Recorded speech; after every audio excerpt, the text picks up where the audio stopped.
I just have a few bites of his. Look at Harold's hand. It was huge. Piece of cake. Yeah. It was like a sheep. We're going to blow the whistle. It's kind of long. We don't want to frighten anyone, so prepare for that. As soon as we do that, we will begin boarding.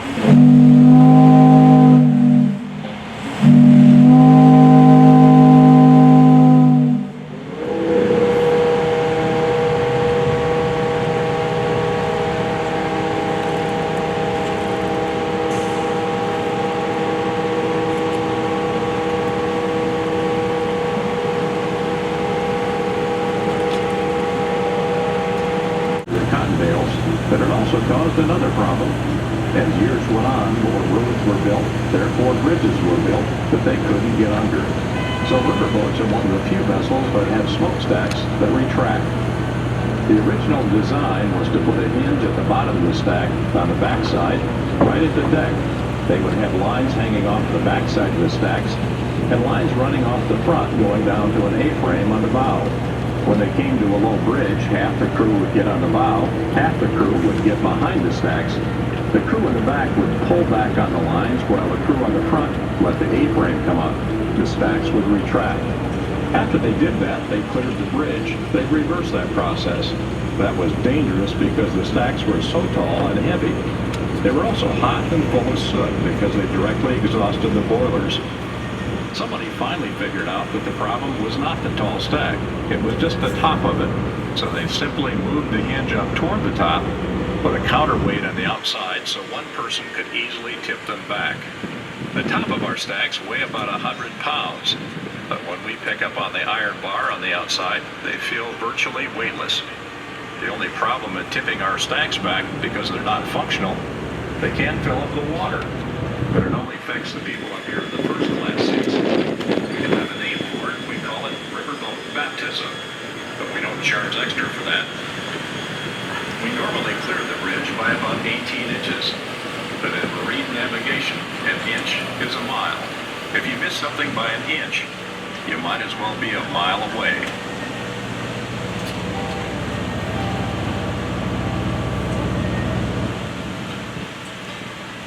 The two sides of the boat are the port and the starboard. The port is on the left as you face the world. That was true of this river, and that's also what that mill did. That was Hubinger Mill 140 years ago. Just about any town you go to in Michigan that's on or near a waterway, someone can show you very large homes they will tell you were built by lumber barons. And that's when the lumber barons cashed in from 1850 to 1890. We're on the Cass River. The Cass was named after the first governor of the state of Michigan. His name was Lewis Cass. He was only 31 years old at the time. He had already been a brigadier general in the Army.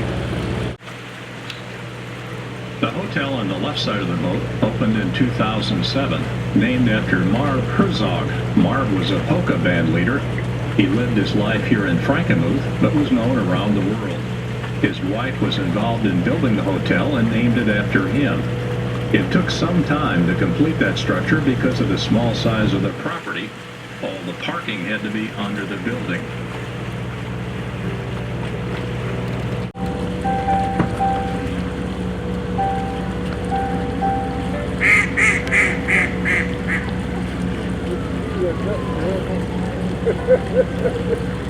It's possible you might see a small animal running along the shoreline, especially where there's pieces of concrete broken up. That looks like a weasel. If you see something like that, it's a mink. There are minks along the river, and they like to build dens in these broken chunks of concrete. And they don't get a white-head whitetail until they're 5 years old. So it's at least that old.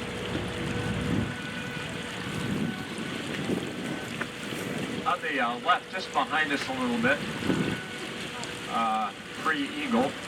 You can see there's a little park here. It's got a big boulder out in the corner on the left. Up behind the trees in the park is a house. It's Wally Bronner's house.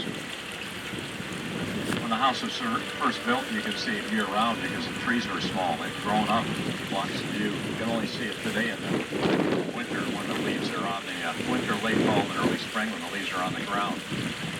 It is a neat house. It looks like it would fit nicely on the side of a mountain in Bavaria. Wally Bronner started in business in 1945, year he graduated from high school. He was a very talented artist and actually started painting signs. He did that for a while. During that time, some cities in Michigan asked if he would design some Christmas decorations for their streets. That was back before you could buy that kind of thing off a shelf or out of a warehouse. On the left, that big bird just landed over there in the dead limbs along the shore. That's a great white egret.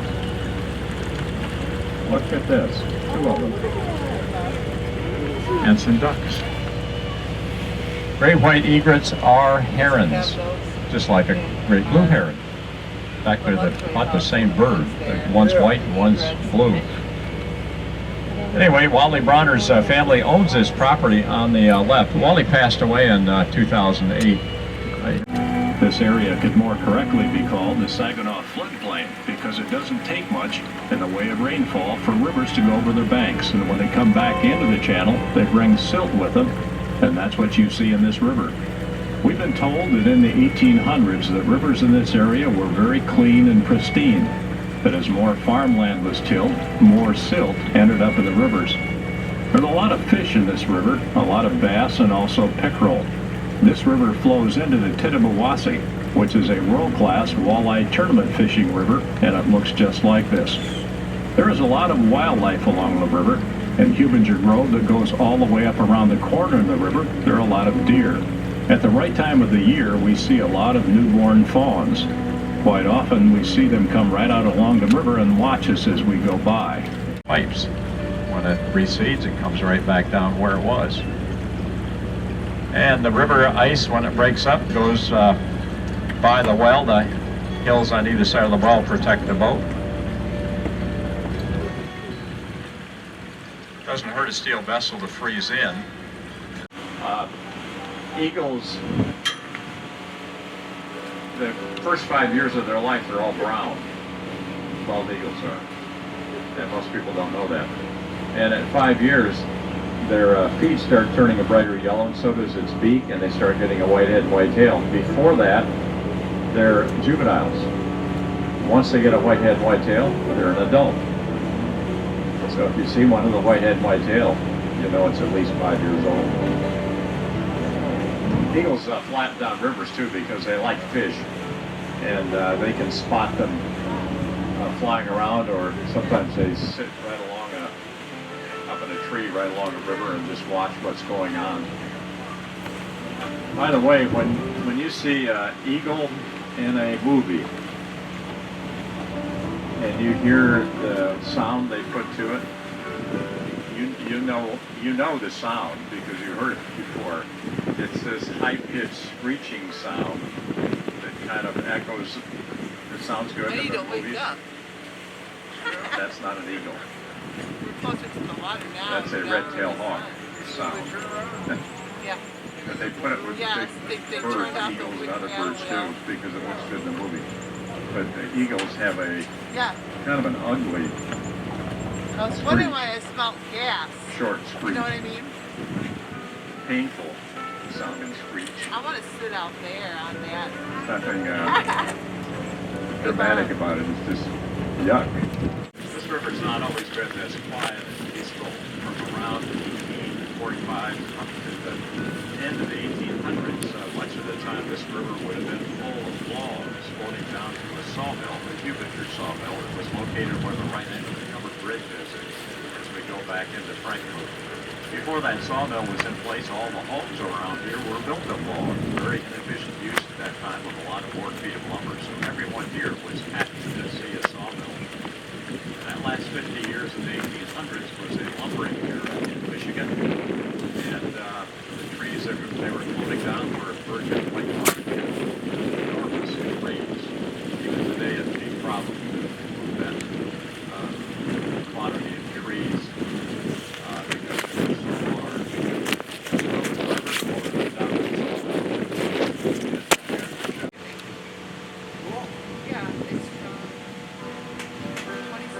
This boat has not always been on the Cass River. It was built on the Mississippi River in 1981 in La Crosse, Wisconsin by La Crosse Boat Works. It was built for Kentuckiana packet lines, and the family that owned that company wanted a vessel to use in Evansville, Indiana, as a dinner boat.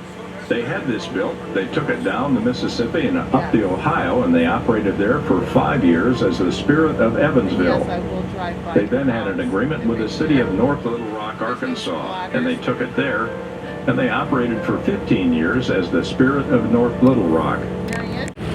The cloth roof on the upper deck was steel, and the pilot house set 12 feet behind where it is right now, and it was 2 stories tall. It was built that way so it could have a third deck at it. They never needed one, and if we put one on, there's no way we'd get onto the covered bridge. So the first thing we did was cut the steel off the roof. We cut 7 feet off the pilot house and moved it forward so the captain could still see over the bow. We operated on the Arkansas that way for 2 months with no passengers to get everything recertified. We then took everything off the upper deck, the railing, the roof supports, the smokestacks that used to be 15 feet taller, the pilot house, and also the gangplank assembly. We put all that on one truck. We took the hull and paddlewheel assembly that weighed over 60 tons at that point. We put that on a separate truck. That truck was 20 feet wide and 120. When we got